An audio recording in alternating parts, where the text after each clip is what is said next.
रहे हैं। टिब्बा सुल्तानपुर से नुमाइंदा एशियन न्यूज़ मिर्ज़ा सजाद मुगल की रिपोर्ट के मुताबिक टिब्बा सुल्तानपुर के नवाही इलाका नूरगढ़ में गरीब किसान के रकबे पर बाअसर कब्ज़ा माफिया की कब्ज़ा करने की कोशिश।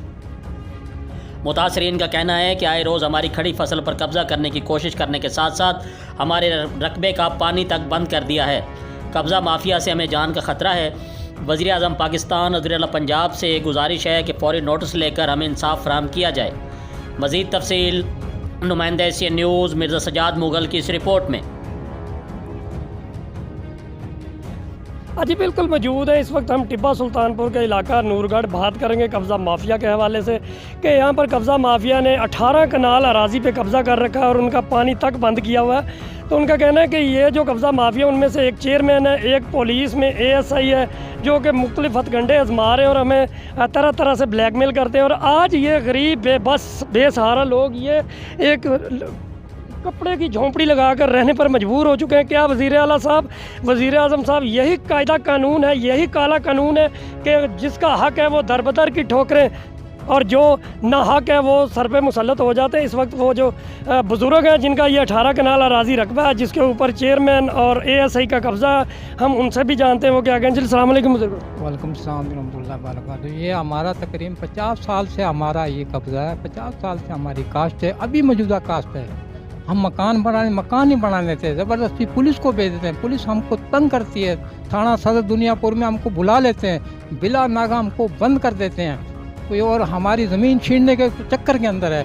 ये माफिया कब्ज़ा ग्रुप से हमारी नजात दिलाई जाए। आला कौम से अपील है कि हमारी जो है ना मदद की जाए। अच्छा, ये जो कब्ज़ा माफिया के जो 3 रुकन है ये कौन कौन है बताएं ज़रा। ये एक तारक है, वाइस चेयरमैन है, और एक जनाब वो राणा मनशाद है, और एक इनका भाई जो है राणा इस्माइल है जो कि पुलिस के अंदर है, ASI है। ठीक हो गया जी। जैसा कि आपने बुजुर्ग का सुना, ये हकदार हैं बाबा जी। आज यकीन करें, ये दिल दहला देने वाली बातें हैं, यकीन करें हम बता नहीं सकते, मनाजर हम सिर्फ दिखा सकते हैं। क्या यही वज़ीर आज़म साहब, वज़ीर आला पंजाब, क्या ये कपड़े का घर इनके लिए रखा गया था? जो इनका 18 कनाल रकबा है उसमें से इनका कोई बुनियादी हक नहीं, मालिक ये, करता धरता ये, और यही मजबूर आज रोड पे।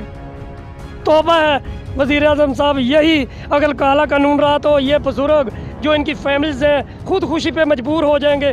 प्लीज़ खुदारा वज़ीर आज़म साहब, IG पंजाब को हुक्म सादत फरमाएं कि ऐसे करप्ट पुलिस मुलाजमीन को मुलाजमत करने का कोई हक नहीं। और दूसरा, जो बैतुल माल का कोर्ट्स कचहरी का काम है, जस्टिस साहबान का काम है, उसी पे मेरिट पे काम होना चाहिए। मज़ीद इनका लॉयर हैं जो इनका केस टेक ओवर कर रहे हैं, हम उनसे भी जानते हैं वो इस हवाले से हमें क्या कहेंगे। जी अस्सलाम वालेकुम। वालेकुम सलाम।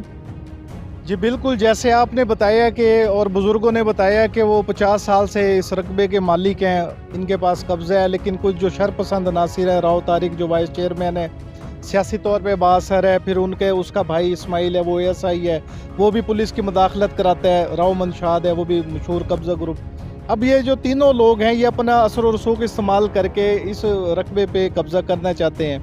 ये हैंड टू माउथ लोग हैं, आप देख सकते हैं कि ये जो झोंपड़ी में रहने पे मजबूर है, यहाँ पे इनके सर से छत तक छीन ली गई है। और वो ये एक मिनट, आपका कहने का मकसद है कि ये जैसे रोड पे, और इनकी खवातीन का बेचारी का क्या हाल होगा, वो कहाँ दर बदर की ठोकरे का? जी बिल्कुल, इनकी खवातीन का भी ऐसे ही है, जो इनके दूसरे अजीज़ हैं या इनका जो कोई मकान है ये वहाँ पे रहने पे मजबूर हैं। ठीक है, तो ये इनके साथ बहुत सारा जुल्म है। इन्हें यहाँ पे अपने रकबे पे मकान बनाने की इजाज़त नहीं है। कब्ज़ा ग्रुप इनके अपने रकबे पे इन्हें मकान नहीं बनाने देता, इस वजह से ये इस झोंपड़े में रहने पर मजबूर है। आला हुकाम इनके कब्ज़ा ग्रुप के मुदाखलत को ख़त्म करें और आला अफसरान पुलिस के अपनी निगरानी में यहाँ पे इनका मकान बनवाएं ताकि बाइज़्ज़त तौर पे ज़िंदगी गुजार सकें। मज़ीद ख़बरों से बाखबर रहने के लिए देखते रहिए एशियन न्यूज़ HD।